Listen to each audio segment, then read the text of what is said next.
All of you leaving here have the potential for enormous success. There's a price that comes with that. People don't always like you, and they're not always happy for you. And if you surround yourself with people who are not accustomed to your success, they become fearful, they become scared, because you are reflecting back something to them that they don't recognize. Now, they're not going to say, you know, I'm very fearful, because you're reflecting back to me something I don't recognize. They're going to say, you know what they're going to say? They're going to say, who she thinks she is. Who she thinks she is. That only happens when you are around people who do not mean and want and aspire to the best for you. People who want the best for you want you to be your best. So my greatest advice to you is to surround yourself with people who are going to fill your cup until your cup runneth over. So when people say you're so full of yourself, you can say, yeah. Yes, I'm full. I'm so full, my cup runneth over. And to know that once your cup runneth over, you cannot spend your life with your gallon-size offerings, offering them to pint-sized people.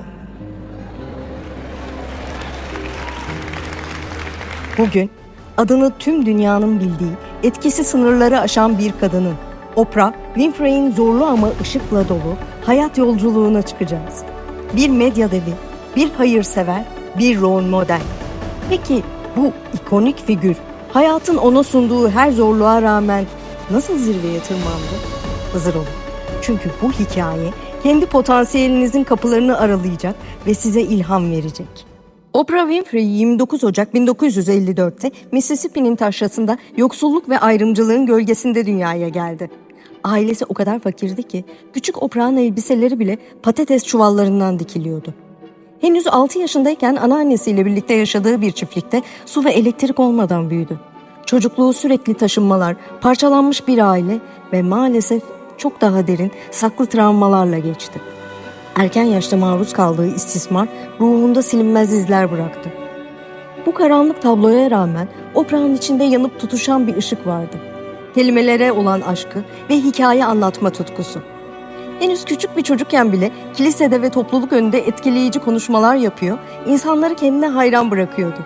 O anlarda sesinin bir gücü olduğunu keşfetti. Bu, ileride milyonları etkileyecek iletişim yeteneğinin ve empati kurma becerisinin ilk tohumlarıydı. Hayatın sizi nereden başlattığı önemli değil. Önemli olan nereye gitmeye karar verdiğinizdir. En zor şartlarda bile içinizdeki ışığı ve yetenekleri keşfedin. Unutmayın, en büyük zorluklar bazen en büyük potansiyelleri ortaya çıkarır. Ve Oprah der ki, nereden geldiğin önemli değil. Önemli olan nereye gittiğindir ve ne kadar çok öğrendiğindir. Üniversite bursuyla Tennessee Eyalet Üniversitesi'ne giden Oprah, henüz öğrenciyken yerel bir radyo istasyonunda part-time çalışmaya başladı. Sesinin büyüsü ve dinleyicilerle kurduğu doğal bağ onu hızla televizyona taşıdı. 19 yaşındayken Nashville'de ilk kadın ve en genç siyahi haber spikeri oldu. Bu çoğu genç için bir rüyanın gerçekleşmesiydi.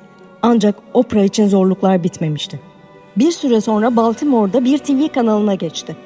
Burada haber sunuculuğundaki doğal ve duygusal yaklaşımı yöneticiler tarafından kameraya fazla duygusal bakıyor ve habere çok fazla duygu katıyor şeklinde eleştirildi.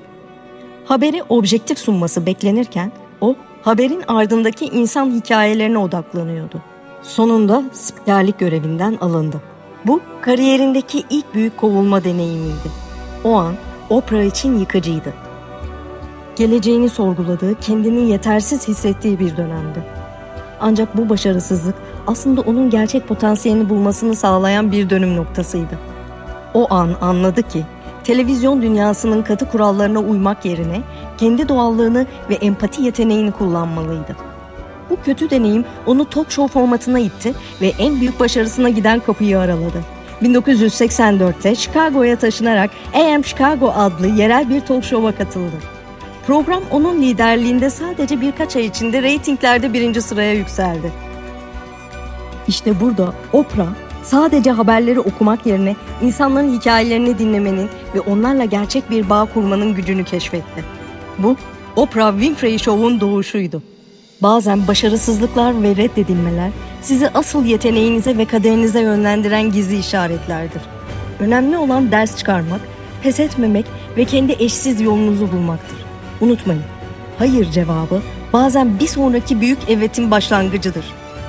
Ve Oprah der ki, gerçek gücünüzü düşündüğünüzden daha fazlasını yapabileceğinizi öğrendiğinizde keşfedersiniz. 1986 yılına gelindiğinde AM Chicago programının adı değişti ve ulusal yayın hayatına The Oprah Winfrey Show olarak başladı. Bu, televizyon tarihine geçen bir devrimin başlangıcıydı. Oprah sadece bir sunucu olmaktan çıktı. O, insanları anlamaya çalışan, yargılamayan, şefkatli bir figür haline geldi. Konuklarıyla kurduğu derin empati, kişisel sırlarını ve mücadelelerini paylaşmaktan çekinmemesi, onu izleyicisi için bir sırdaş ve ilham kaynağı yaptı. Programı siyasetten eğlenceye, kişisel gelişimden toplumsal konulara kadar her alanda tabuları yıktı. AIDS gibi o dönemde bile konuşulması zor konuları cesurca ele aldı. Oprah, insanların ruhlarına dokunmayı, onları konuşturmayı ve dinlemeyi başardı. Milyonlarca insan her gün onun programını izleyerek kendi hayatlarında bir değişim aradı. Psikoloji, sağlık, ilişkiler ve kişisel gelişim gibi konuları ana akıma taşıyan ilk isimlerden biri oldu. Bu sayede sadece bir şov değil, aynı zamanda bir eğitim platformu haline geldi. Onun etkisi o kadar büyüktü ki bir kitap tavsiyesi bile bir kitabın en çok satanlar listesine girmeyi sağlıyordu. Oprah sadece ekranda değil, toplumun her alanında bir güven ve değişim simgesi haline geldi. En büyük etkinizi kendiniz olarak ve insanlarla samimi bir bağ kurarak sağlarsınız. Empati sadece bir duygu değil, aynı zamanda bir güç aracıdır. İnsanların size güvenmesini sağladığınızda söylediklerinizin ağırlığı artar.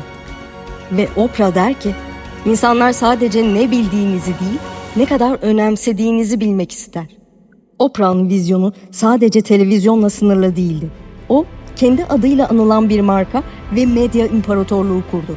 1986'da kendi yapım şirketi Harpo Productions'ı kurdu. Harpo, Oprah'ın adının tersten okunuşuydu. Bu ona programın ve gelecekteki projelerinin tam kontrolünü verdi. Ardından 2000 yılında o The Oprah Magazine dergisini çıkardı. Bu dergi kısa sürede Amerika'nın en başarılı dergilerinden biri oldu. Ancak en büyük adımlarından biri 2011 yılında kendi kablo televizyon kanalı olan OWN, Oprah Winfrey Network'ü kurmasıydı. Onun başlangıcı hiç de kolay olmadı. İlk aylarda büyük finansal kayıplar yaşadı. Beklentilerin altında kaldı ve eleştirilerin hedefi oldu. Bu, Oprah gibi başarılı bir figür için bile büyük bir testti. Ancak Oprah bu zorlukların üstesinden geldi. Stratejisini değiştirdi. Programlama şemasını yeniden düzenledi ve kanalı karlı hale getirdi. Bu, onun sadece bir şovmen değil, aynı zamanda vizyoner bir iş kadını, risk almaktan çekinmeyen bir girişimci ve inatçı bir lider olduğunu kanıtladı.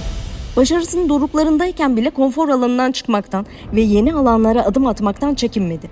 Çünkü inandığı bir vizyonu vardı. Gerçek başarı tek bir alanda zirveye ulaşmakla bitmez. Sürekli öğrenmek, hesaplanmış riskler almak ve potansiyelinizi yeni alanlarda keşfetmek sizi daima ileri taşır. Başarısızlıklar bazen en büyük büyüme fırsatlarınızı saklar. Ve Oprah der ki, bildiğim en büyük macera hayallerinizdeki hayatı yaşamaktır. Oprah'ın hayatı sadece profesyonel başarılarla dolu değildi. O, aynı zamanda kamuoyunun önünde kişisel mücadeleler de verdi. Yıllarca süren kilo sorunları ve medyada bununla ilgili aldığı eleştiriler onun için sürekli bir savaş alanıydı. Ancak bu mücadeleyi de bir öğrenme ve paylaşma fırsatına dönüştürdü. Kendi deneyimlerini, inişlerini ve çıkışlarını açıkça paylaşarak milyonlarca insana ilham verdi ve onların yalnız hissetmemelerini sağladı. Medya gücünü sadece eğlence için değil, aynı zamanda eğitim ve hayırseverlik için kullandı. Oprah's Angel Network ve Güney Afrika'da kurduğu Oprah Winfrey Leadership Academy for Girls gibi projelerle dünyanın dört bir yanındaki çocuklara ve genç kadınlara umut ışığı oldu. Binlerce öğrencinin hayatını değiştirdi. Onlara eğitim ve gelecek umudu verdi. Oprah, başarısının sadece maddiyatla ölçülmediğini, gerçek zenginliğin başkalarının hayatına dokunabilmekte ve onlara ilham verebilmekte yattığını kanıtladı. O, kendini sürekli geliştirmeye ve öğrenmeye devam eden, ruhsal ve kişisel yolculuğunu kamusal alanda da yaşayan bir figürdür. Her zaman kendini sorgulayan, daha iyiye ulaşmak için çabalayan bir karakter olarak tarihe geçti. Gerçek liderler kendi zayıflıklarını ve mücadelelerini de açıkça paylaşmaktan çekinmezler. Başarı sadece aldıklarınızla değil, aynı zamanda verdiklerinizle de ölçülür. Hayatta kalıcı bir etki bırakmak istiyorsanız kendinizi ve başkalarını geliştirmeye odaklanın. Ve Oprah der ki, ne kadar çok verirseniz o kadar çok alırsınız ve her şey en iyi çabanızı gösterdiğiniz an başlar. Oprah Winfrey'in hayat hikayesi bir kadının en karanlık köşelerden çıkarak sadece kendi kişisel hayatını değil, milyonlarca insanın hayatını nasıl dönüştürebileceğinin kanıtıdır. O bize geçmişin bizi tanımlamadığını, bizi tanımlayanın her düşüşten sonra ayağa kalkma cesaretimiz, inancımız ve başkalarına dokunma arzumuz olduğunu gösterdi. Unutmayın, kendi hikayenizin yazarı sizsiniz ve potansiyeliniz sınırsızdır. Peki Oprah'ın bu olağanüstü yolculuğundan size en çok hangi ders etkiledi? Sizin hayatınızda karşılaştığınız en büyük zorluk neydi? Ve onu nasıl aştınız? Yorumlarda düşüncelerinizi ve kendi ilham verici anlarınızı bizimle paylaşın. Birbirimizden ilham alalım. Daha fazla ilham veren hikaye ve motivasyon dolu içerik için Sesli Öğreti kanalına abone olmayı, zili açarak bildirimleri kaçırmamayı ve bu videoyu beğenmeyi unutmayın. Bir sonraki ilham veren hikayede görüşmek üzere. Güçlü kalın.